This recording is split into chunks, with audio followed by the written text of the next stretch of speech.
My vision and dream was always to come to the continent of Africa because it's my homeland. America's my home, but this is my homeland. I always wanted to own land here and set my foot on this soil and be a part of it because, you know, they took us from here. Two things are going to happen.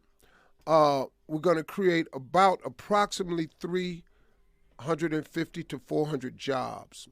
Every show that I can develop on the continent will produce 350, 400 jobs. You know, I've come here like everybody else and hosted the Durban Music Festival and get a check and go back home. I mean, I understand that's the business we in. We make appearance fees, right, with celebrities. So, but I wanted to do something meaningful with my homeland. And so by buying land here, by owning a business here and being able to employ people and then teach our people here, African people, how Hollywood does it. Makes television. Because you have such a huge content here. There's 1 billion people on this content. It makes no sense for you to have to go to a place that only has 350 million people on it to become a star.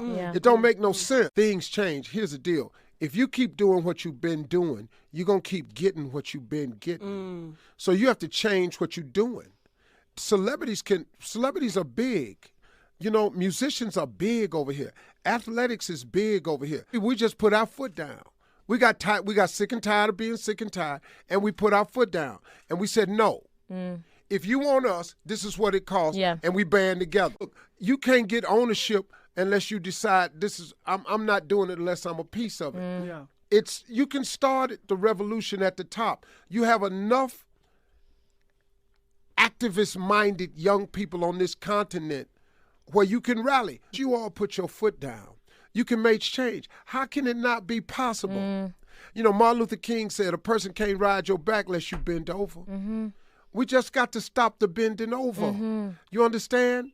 You have a great nation here. It's 1 billion people here. There's no need of you having to run to the United States with 350 million people to get discovered or to get paid.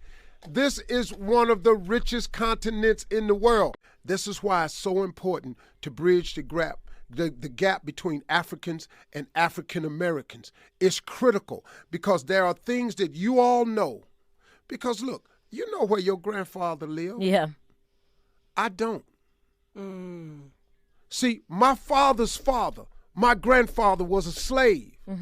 I don't know where my grandfather lived. You do. You have an advantage. Now, what we've learned in the United States, we can teach to you.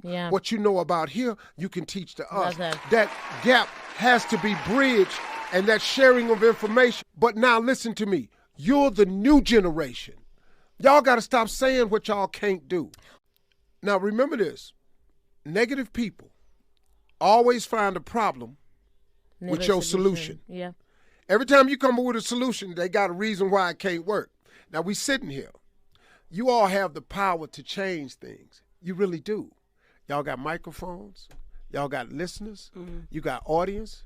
You got ideas. That's how change is made.